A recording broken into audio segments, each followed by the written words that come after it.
तो अगर किसी का सपना है एक कंस्ट्रक्शन प्रोजेक्ट मैनेजर बनने का, तो ये रोड मैप बिल्कुल उसी के लिए है। चलिए आज हम मिलकर देखते हैं कि इस फील्ड की चोटी तक पहुंचने का असली रास्ता है क्या। अक्सर लोगों को लगता है, अरे साइट पर 10-15 साल काम कर लिया तो प्रोजेक्ट मैनेजर तो बन ही जाएंगे। पर क्या ये सच है? क्या सिर्फ एक्सपीरियंस से कोई पीएम बन सकता है? सोर्स के हिसाब से जवाब है नहीं। देखिए, तजुर्बा तो चाहिए ही, लेकिन सिर्फ उससे काम नहीं चलता। तो इस पूरे सफर को हमने 5 हिस्सों में बांटा है। सबसे पहले देखेंगे पीएम की असली चुनौतियां, फिर बात होगी टेक्निकल फाउंडेशन की, प्रोजेक्ट प्लानिंग की, लोगों और कॉन्ट्रैक्ट्स को संभालने की, और आखिर में सबसे जरूरी एक प्रैक्टिकल करियर रोड मैप। तो ठीक है, शुरू करते हैं हमारे पहले पड़ाव से। ये समझने की कोशिश करते हैं कि आखिर क्यों एक टॉप प्रोजेक्ट मैनेजर बनने के लिए सिर्फ साइट पर सालों गुजार देना ही काफी नहीं है। देखिए, एक कामयाब पीएम बनना ना किसी एक खूबी का खेल नहीं है। ये एक कह लीजिए 4 पिलर वाली इमारत जैसा है। पहला पिलर है टेक्निकल, दूसरा मैनेजरियल, तीसरा फाइनेंशियल और चौथा लीडरशिप। चारों का मजबूत होना बहुत जरूरी है। चलिए, तो अब बात करते हैं सबसे पहले और सबसे जरूरी पिलर की, टेक्निकल फाउंडेशन। ये वो बुनियाद है, वो कंक्रीट और स्टील है जिस पर पीएम बनने का पूरा सपना टिकेगा। इसके बिना तो कुछ भी मुमकिन नहीं है। इसमें सबसे पहली चीज आती है कंस्ट्रक्शन की जमीनी समझ। मतलब आपको आरसीसी, स्टील स्ट्रक्चर, फिनिशिंग का काम, ऊंची बिल्डिंगें कैसे बनती हैं, ये सब पता होना चाहिए। मिवान शटरिंग क्या है, पारंपरिक शटरिंग क्या है, कंक्रीट की टेक्नोलॉजी क्या है, ये सब साइट की भाषा है और ये भाषा आनी ही चाहिए। फिर आते हैं नियम कानून, मतलब कोड्स और स्टैंडर्ड्स। आईएस कोड्स हो गए, चाहे वो कंक्रीट के हों, स्टील के या सेफ्टी के, और साथ में नेशनल बिल्डिंग कोड। इन्हें समझे बिना आप क्वालिटी और सेफ्टी की गारंटी दे ही नहीं सकते। सीधी की बात है, ये प्रोजेक्ट के रूल बुक हैं। और हाँ, एक बहुत जरूरी स्किल है ड्राइंग्स को समझना। सिर्फ देखना नहीं, बल्कि पढ़ना और समझना।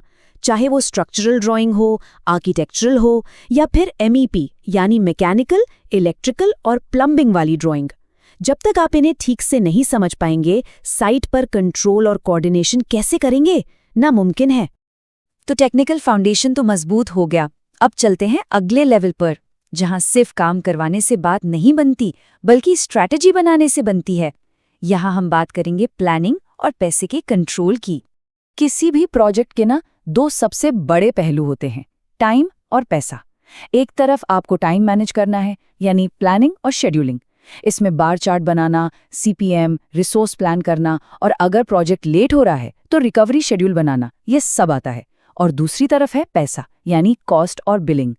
इसमें बीओक्यू को समझना, रेट एनालिसिस करना, बिल चेक करना और बजट के हिसाब से खर्च पर नजर रखना। दोनों पर आपकी पकड़ मजबूत होनी चाहिए। अच्छा, अब ये सारी प्लानिंग और ट्रैकिंग हवा में तो होगी नहीं, है ना? इसके लिए आपको आज के ज़माने के टूल्स भी आने चाहिए। प्रिमावेरा P6, MS प्रोजेक्ट और एडवांस्ड एक्सेल। इनके बिना आज एक मॉडर्न पीएम का काम चल ही नहीं सकता। ये मस्ट हैव स्किल्स हैं।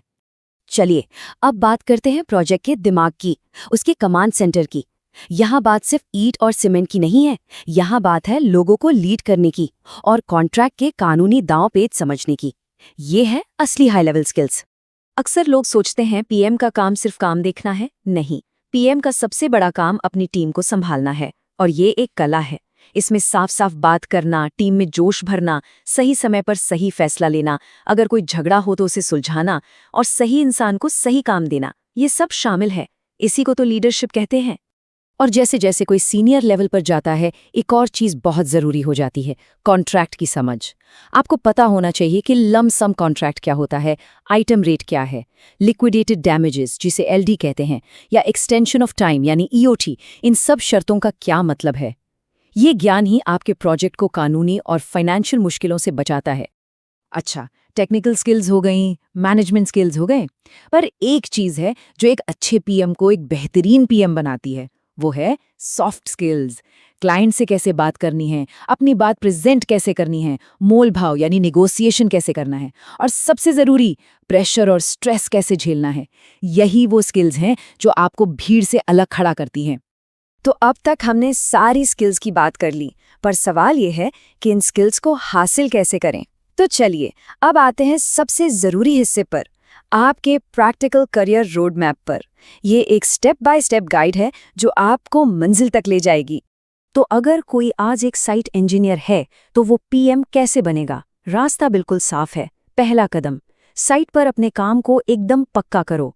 दूसरा कदम, धीरे धीरे प्लानिंग और बिलिंग के कामों में हाथ बटाना शुरू करो। तीसरा, हिम्मत करके क्लाइंट मीटिंग्स में बैठना शुरू करो। चौथा, सब कॉन्ट्रैक्टर को हैंडल करना सीखो। और पांचवा और आखिरी कदम, खुदाई से लेकर हैंडओवर तक एक पूरी बिल्डिंग का जिम्मा संभालो। और एक बात याद रखनी होगी, बड़ी सफलताएं रोज की छोटी छोटी आदतों से बनती हैं। एक टॉप पीएम के दिनचर्या में ये चीजें शामिल होती ही हैं।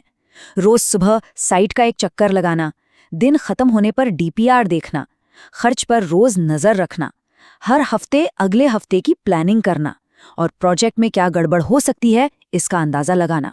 हाँ, एक और बात, कुछ सर्टिफिकेशंस हैं जो जरूरी तो नहीं है लेकिन प्रोफाइल को एक जबरदस्त बूस्ट दे सकते हैं, जैसे पीएमपी, प्रीमावेरा P6 या सेफ्टी के लिए नेबॉश। ये सर्टिफिकेशंस नए दरवाजे खोलते हैं। तो इस पूरी बातचीत का निचोड़ क्या है? सोर्स इसे एक सिंपल से फॉर्मूला में बताता है। Technical knowledge plus planning skills plus cost control plus contract की समझ प्लस और लीडरशिप। जब ये पांचों चीजें एक साथ मिलती है तब जाकर बनता है एक कामयाब प्रोजेक्ट मैनेजर। तो रोड मैप तो अब सामने है, लेकिन असली सवाल ये है कि इस रोड मैप पर अगला कदम क्या होगा? आज ऐसा कौन सा पहला एक्शन लिया जा सकता है जो इस रास्ते पर आगे ले जाए? जरा सोचिए,